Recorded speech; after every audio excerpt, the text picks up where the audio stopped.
नमस्कार दोस्तों, मैं आनंद ओझा आप सभी का फिर से एक बार स्वागत करता हूँ हमारे यूट्यूब चैनल इंस्पायर एजुकेशन में। आप सभी का बहुत बहुत स्वागत है। और हम इसमें कुछ कंप्यूटर के अति महत्वपूर्ण प्रश्न लेके आए हैं, जो कि इस वीडियो में बहुत ही अति आवश्यक प्रश्नों के साथ हम इस समय आपके सामने हैं। और ये बात आप जान लीजिए कि हम उन्हीं क्वेश्चंस को लाते हैं इनमें जो कि क्वेश्चन पूछे जाते हैं हमारे प्रिपरेशन एग्ज़ाम के अधिकतर क्वेश्चन। तो चलिए हम अपने क्वेश्चन की तरफ बढ़ते हैं। और हमारा इस सेशन का जो पहला क्वेश्चन है कि फोर्ट्रान क्या है। तो फोर्ट्रान एक ऑप्शन है, एप्लीकेशन है। ऑप्शन नंबर बी लैंग्वेज है। ऑप्शन सी ये एक हार्डवेयर है। ऑप्शन नंबर डी इनमें से कोई नहीं। तो बताइए फोर्ट्रान क्या है। तो इसका जो सही आंसर है वह option number B language. Fortran एक हाई लेवल लैंग्वेज है। इसके जो खोजकर्ता हैं वो डब्ल्यू बेकस हैं। और यह 1957 ईस्वी में इसकी खोज हुई थी लैंग्वेज की, फोर्ट्रान लैंग्वेज, जो कि हाई लेवल लैंग्वेज है। और बहुत इम्पोर्टेंट क्वेश्चन था, इसलिए हमने इस सेशन में रख दिया है। चलिए हम अपने सेशन के अगले क्वेश्चन की तरफ बढ़ते हैं। और हम देखिए उन्हीं क्वेश्चनों को लाते हैं इस वीडियो में जो कि हमारे प्रिपरेशन एग्जाम में पूछे गए होते हैं। चलिए हम अपने अगले क्वेश्चन की तरफ बढ़ते हैं। और सेशन का हमारे दूसरा जो क्वेश्चन है वह कि फ्लॉपी डिस्क ड्राइव किस प्रकार की मेमोरी है। आपके ऑप्शन है, ऑप्शन नंबर ए डाटा को सेव करते हैं। ऑप्शन नंबर बी डेटा को डिलीट करने में आवश्यक होता है। ऑप्शन नंबर सी डेटा का आदान प्रदान करने हेतु। ऑप्शन नंबर डी ये सभी। तो जो आपका सही आंसर है वो है ऑप्शन नंबर सी, डाटा का आदान प्रदान करने हेतु फ्लॉपी डिस्क ड्राइव का प्रयोग होता है। इसमें क्या होता है कि डेटा पहले सेव हो जाता है और फिर हम उसको इधर से उधर भेज सकते हैं। जैसे शेयर इट का प्रोसेस जानते ही हैं कि फ़ोन में जो वीडियो रहती है हम उसको चाहें तो दूसरे लोगों में शेयर कर सकते हैं। और शेयर इट की जेंडर से भी कर सकते हैं, शेयर मी से कर सकते हैं। अन्य बहुत से एप्लीकेशन हैं ऐसे जैसे हम उसे कर सकते हैं। और लेकिन फ्लॉपी डिस्क ये कंप्यूटर के डेटा को इधर से उधर करने में प्रयोग होता है। चलिए हम अपने सेशन के अगले क्वेश्चन की तरफ बढ़ते हैं। और हमारे सेशन का तीसरा जो क्वेश्चन है वो है माइक्रो प्रोसेसर किस पीढ़ी का कंप्यूटर है। आपके ऑप्शन है ए प्रथम, ऑप्शन नंबर बी तृतीय, ऑप्शन नंबर सी चतुर्थ पीढ़ी, या ऑप्शन नंबर डी द्वितीय पीढ़ी। तो इसका जो सही आंसर है वो है ऑप्शन नंबर सी, ये चतुर्थ पीढ़ी का एक कंप्यूटर है। और ये कंप्यूटर नहीं है, ये माइक्रो प्रोसेसर है जो हमारे डेटा को इधर से उधर आदान प्रदान करने में तो प्रयोग होता है। माइक्रो प्रोसेसर जो कि हर सीपीयू में प्रयोग होता है माइक्रो प्रोसेसर का। बिना माइक्रो प्रोसेसर के कंप्यूटर चलेगा ही नहीं। और ये बहुत ही इम्पोर्टेंट क्वेश्चन था कि माइक्रो प्रोसेसर, हम बहुत सी वीडियो देखते हैं उसमें सीपीयू वीपीयू रैम रोम बताते। रैम रोम तो हमने भी रखा है, लेकिन ये ज़रूरी था माइक्रो प्रोसेसर आप जान लीजिए किस पीढ़ी में। हमसे एक बार हमारे पेपर में पूछा था तो हमने सोचा कि भाई आप लोगों के लिए भी रख दें। चलिए हम अपने अगले क्वेश्चन की तरफ बढ़ते हैं। और हमारे सेशन का जो चौथा क्वेश्चन है वो है कि सब क्रिटिकल परीक्षण किसे कहते हैं। आपके ऑप्शन है ए कंप्यूटर का मौसम की जानकारी हेतु प्रयोग होता है। ऑप्शन नंबर बी कंप्यूटर पर प्रमाण परीक्षण के लिए, या ऑप्शन नंबर सी ए और बी दोनों के लिए, या डी इनमें से कोई नहीं। तो सब क्रिटिकल परीक्षण किसे कहते हैं। तो सब क्रिटिकल परीक्षण कंप्यूटर पर प्रमाण परीक्षण के लिए प्रयोग होता है। इसे कंप्यूटर भाषा में सब क्रिटिकल कहते हैं। और कंप्यूटर के मौसम की जानकारी के लिए सुपर कंप्यूटर का प्रयोग होता है। ये बात आप जान लीजिएगा कि मौसम की जानकारी है तो सुपर कंप्यूटर प्रयोग होता है। और ये सब क्रिटिकल परीक्षण के लिए कंप्यूटर परमाणु मतलब ये होता है, सब क्रिटिकल होता है। और चलिए हम अपने सेशन के अगले क्वेश्चन की तरफ बढ़ते हैं। और इस हमारे सेशन का पांचवा जो क्वेश्चन है वो बहुत ही इम्पोर्टेंट क्वेश्चन है। ये तो ज़रूर है, किसी न किसी पेपर में पूछ ही देता है, चाहे जो हो जाए, कि कंप्यूटर की अशुद्धियों को क्या कहते हैं। मान लीजिए हमने कुछ टाइप किया और वो हमारा गलत हो गया, तो उसमें जो अशुद्धियाँ होती हैं उसको हम क्या कहते हैं। तो कंप्यूटर की अशुद्धियों को क्या कहते हैं। आपके ऑप्शन है A fake, option number B bug, option number C error, या ऑप्शन नंबर डी ये सभी। तो इसका जो सही आंसर वो है option number B bug. Bug जो कि सही आंसर चीज़ है।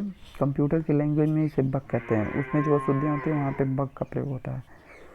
और एरर जबकि हम कोई चीज़ टाइप करते हैं वहाँ पे नीचे अंडरलाइन करके वो लाल या जो भी रंग वो ब्लैक में आ जाता है, तो वो एरर कहा जाता है।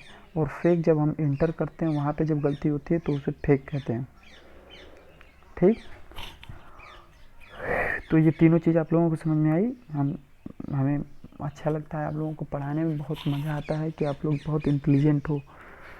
एंड चलिए हम अपने अगले क्वेश्चन की तरफ बढ़ते हैं। और हमारे सेशन का छठा जो क्वेश्चन है बहुत ही इम्पोर्टेंट क्वेश्चन है, बहुत बहुत ज़्यादा इम्पोर्टेंट। अगर इस चीज़ को आप लोग याद करेंगे तो आपके भविष्य के प्रिपरेशन एग्ज़ाम के लिए बहुत ही इम्पोर्टेंट क्वेश्चन है। चलिए हमारा क्वेश्चन है कि FLOPS फ्लॉप्स को पूरा नाम क्या है। तो आपके ऑप्शन है, option number A floating operation per second, option number B floating operating per second,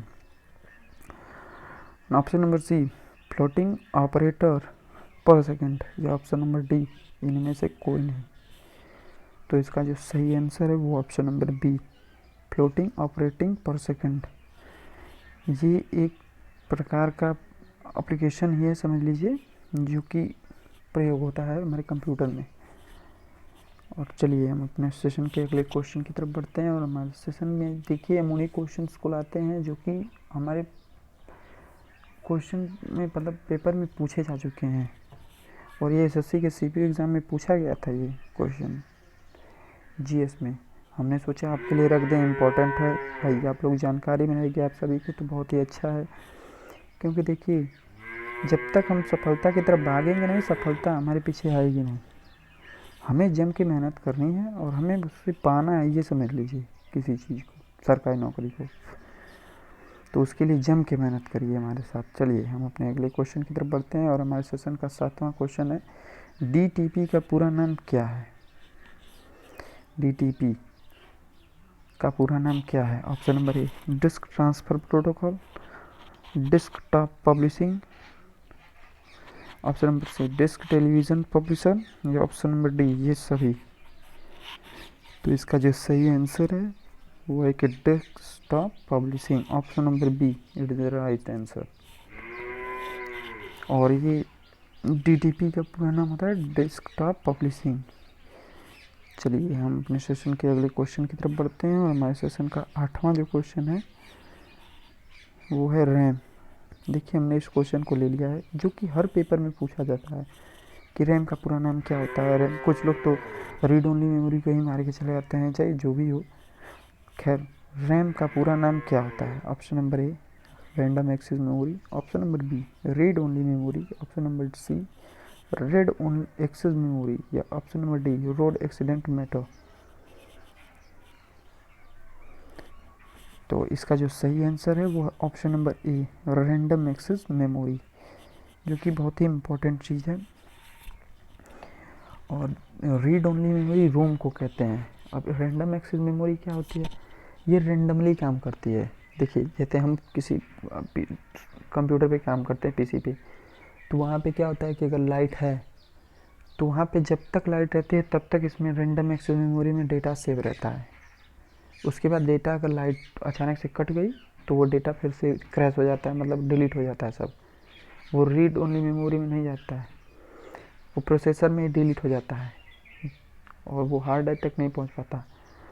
और रीड ओनली मेमोरी काम करता है, ये मेमोरी सिर्फ रीड करती है हमारे अशुद्धियों को। बग जैसे बताया ना उससे पहले कि रीड ओनली मेमोरी का काम यही होता है कि वो बताती है कि ये शुद्ध है या अशुद्ध है, तो वो रीड ओनली मेमोरी का। और रैंडम एक्सेस मेमोरी ये रैंडमली काम करती है, समझें।